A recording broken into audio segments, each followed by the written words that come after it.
Good evening, everyone. Welcome back to The Wine Down with Kristen and Hillary.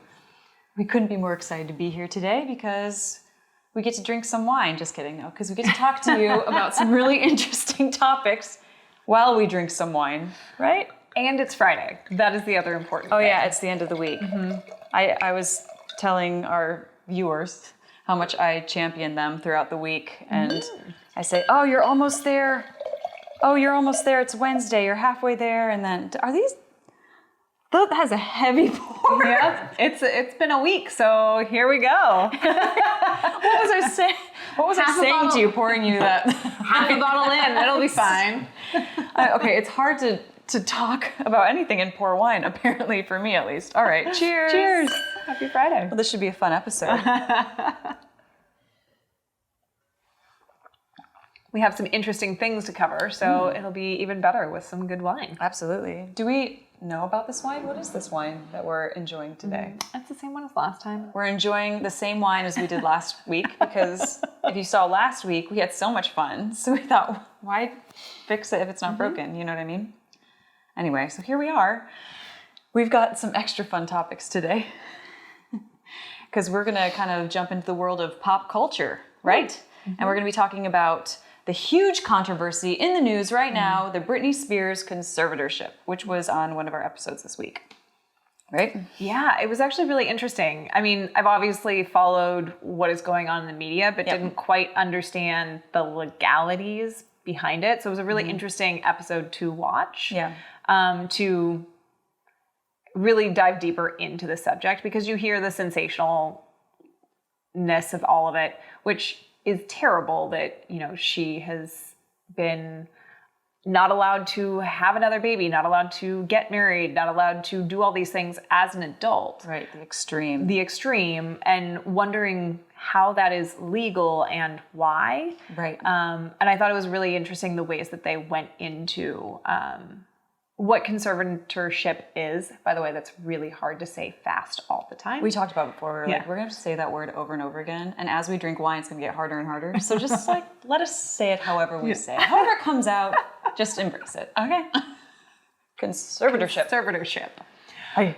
But what I really liked is that they broke down, she is not only under a financial conservatorship in California, but also what Missouri, which is where the elder Tucker Allen is based, they call it a guardianship of the person. Right. And that's the healthcare version. But it's easier to say as well. It is also easier to say. going with the Missouri version. But Britney has the California version because she was living in California. Right. All of that was happening there. Yep. And it was interesting that she is under both, because her mental health at the time was the reason why they decided to do the financial conservatorship. And, you know, it's terrible. I also thought that it was a very interesting point that they kept on making was that there's lots of rock stars and lots of pop stars and lots of child actors who have had incidences happen and crazy things happen, had trouble adjusting to being from like an adult or a kid star in the spotlight, to and then being in the becoming spotlight, an adult, and that transition and not being embraced as well. Right, exactly. And how I thought that was really interesting that they said that multiple times, that these incidences that happened in 2007 didn't seem healthy, and she probably wasn't in a healthy place, and she sounds like she didn't have helpful people around her making the right decisions. Right. But was it really so extreme that she shouldn't be in charge of her own person for what, the 15 years? Future. Yeah, the indefinite future, but now it's been at least 15 years, I think. Yeah. So I thought that was a very interesting point. And there's just, I think in all of our minds, there's so much negativity surrounding that word right now because it's highlighting this one person's experience, but it's not always, sometimes it is a necessary plan of action. Right? I mean, if someone is just unable to take care of themselves, sometimes you do need someone to, make these decisions for you financially, personally, or whatever. But like in this specific story, obviously it is an extreme. Right. And it's a really sad story too. And I know that they were touching on the headlines of like, how on the episode, how, when Britney went crazy, and those were the headlines, like Britney went crazy, Britney went crazy. But really, I feel like those weren't the headlines that should have been celebrated or the ones that should have been printed. Because the things that were happening to Britney are what, made her act out in the end. Right. So when I watched the documentaries. Oh, I was going to ask. I did watch the documentaries. And I understand documentaries can be from a biased perspective and all of that, but they showed like real footage of interviews that were being done during a time where I don't think any of us would have watched them and thought at that time anything was strange or wrong. But it was horrible the way she would be interviewed, and it was like she was being baited with questions that were sexualizing her, yet if she owned her sexuality in any way, she was completely shamed for it. And nobody cared what she really had to say.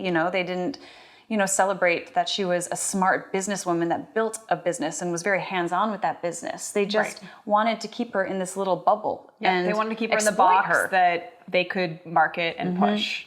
Yes, and so for her to have a nervous breakdown or whatever you want to call it, I feel like it is completely warranted at that point. And the last thing that she needed was, I think, for somebody to take advantage of her even more and, put her in this position where now she has zero control over her life, which she already hadn't for so many years. Right. That's my opinion on it. So TMZ, call me. Just kidding. Well, I also thought it was really interesting, too, when they talked specifically about the incident where she shaved her head. Yeah. And I actually, even at the time, I thought that it wasn't a act of, yes, it was an extreme act, but she was definitely at the time trying to get out of that box that she had been put in. And she was trying to say, like, by shaving my head, at least this is the way I interpreted it. Who knows what was actually going through her mind. This is our show. This is our show. We can say what we want, right? Was that she was trying to not be that person that everybody was so obsessed with and wanted to exploit in that way. She wanted to be her own person. And part of that persona was this long blonde hair. And so by getting rid of that, hey guys, I'm not sexually exciting anymore, or I'm not the persona that you guys want me to be. So back off.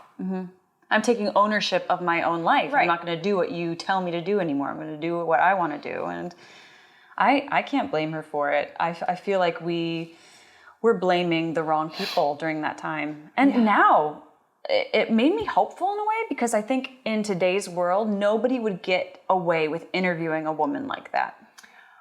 Hopefully not. To that extent. It was really bad. I mean, I think that hopefully journalists have changed a bit in the past 15 years, but I do think that you still see, especially young female pop stars, they come to a certain point where they aren't that ingenue type person anymore, and they want to be more of a adult and recognized an adult. And it seems like over and over again, there's this change up, and not everybody and controversy. Like and Miley Cyrus, right? Disney Channel to riding the cannonball, the right? Cannonball naked, right? I mean, doing all the things. And people wanted to hate on her, and I'm not going to do it, because you know what? It's like she had to break through in her own way with having all of these restraints on her and stuff. I can't imagine what that would be like. It's got to be very confusing. Yeah. It's not like us growing up, Yeah, right. We got to have our nervous breakdowns in privacy. And before social media was a thing. Yes, Facebook was around back then, but it wasn't as extreme as extreme. Or, and that's why I think the Britney thing was so intense too, because the paparazzi were in her face the entire time. Yeah. Yep. And it's terrible too. One of the things that stood out to me that they were talking about is that they continually were holding child custody and child visitation over her in order to get her to comply to do these things to get the conservatorship. And as a mother, that just I was just sick? I would say anything. I would do anything. I would back off. I would do whatever I needed to do so I could see my children. Yeah. Especially a 1 and 3 year old, at that time when you're going through it. It's like the cruelest thing you can do to a person. Terrible. It's heart. I think I need a sip of wine. This is Britney. Free Britney. Free Britney. And then I think it's really interesting too, because conversely, they were talking about how she was going broke, and by broke being only having a few $1 million in the bank. And now she's worth like 60 something million. But then you also have to like think about, okay, well, she's been working for the last 15 years. She had like the Vegas show. The Vegas, yeah. And like, is she happy? Is that what she wants to be doing? Would she rather be recording? But she can't make any of those decisions because you can't legally sign any sort of contract. She can't do anything. Oh, it would be so interesting to know where she would be right now if this didn't happen to her. Right. You know? Because she probably would have found her way out of where she was at mentally and would have figured it out, like as people do. But like, wow, just to be in your home in prison. Yeah. Basically. To have no say over your own life. I thought it was also really interesting. They came back to talking about how the courts and the constitutional rights of freedom and how important that is to the Constitution and to the court system is your concept of freedom. And essentially she doesn't have any. She's basically treated like a 5-year-old in the court system in any, she has that's a no weird way rights. of looking at Isn't it. that a weird way of looking at it? She's 30, almost 40, something years old, and has the legal rights of like a 5-year-old. It's just out of control. Right? Yeah. And you do have, and you're old enough to, and hopefully she is sound enough and feels well enough to be making the right decisions now. It sounds like she's really finding a way to fight back. Yeah. And because I think her father has now stepped down. Her father has now stepped down, and they now have a CPA who's in charge of her finances. Right. And they have somebody else who is in charge of her guardianship of her person. But that's what I'm calling her. But still not Britney. But still not Britney. Yeah. Wow. But it feels like it's at least somewhat on the right path. Right. You gotta hope. Well, from what we're hearing, it seems like maybe her dad didn't have her best interests in mind, and it was a little bit more of a self-serving. I mean, he knew the gains that he was getting by handling her finances, which were I didn't realize that. Major. Yeah, they talked about it in the documentary. He was making quite a bit of money off of Britney. They also talked about it in the show too, that it's like 5 to 8% of any contract she signs. Jeez. And she's signing multi-million-dollar contracts for her residency in Vegas or whatever else she's doing. Oh, can you imagine how sick you would feel giving your money to these people that are just hurting you? Yeah. It's your dad. And it's your dad. Oh, that's a whole other level. Yeah. I hope she has a good therapist. All right. As interesting as that was, we need to move on to our next topic. Switching gears. Completely. We're going to talk about the Elder Needs Law episode, about the emergency info plan, strategy, basically, that you can have in your phone. At first, I was thinking, is this an app that you put in your phone? And then as I was watching, I was like, oh no, this actually already exists in your phone. This is a feature that we all have in our phone that I don't know if anyone is really using it. I don't think, because when you do set up a new iPhone or Android, I think same. Yeah. They do ask for all of that information. This is when you skip. And this is when you skip and you're just like, I just need to I need to get to Instagram. I need to, right. I have so many other things to set up right now. I can't be bothered to do the this. important stuff. Yeah. So I think it's on almost any device or any phone that you could be using these days. And I thought it was a really interesting, I just never realized the importance of it. Mm-hmm. Because in my mind, I was like, I don't want to give that information to somebody else. Right. And then, I mean, what is the harm of doing it? Well, and I maybe didn't understand the full extent of what it was able to do. Right. Like, even if it was in my phone, but I'm unconscious, like, how is somebody going to get into my phone and get that information? And right.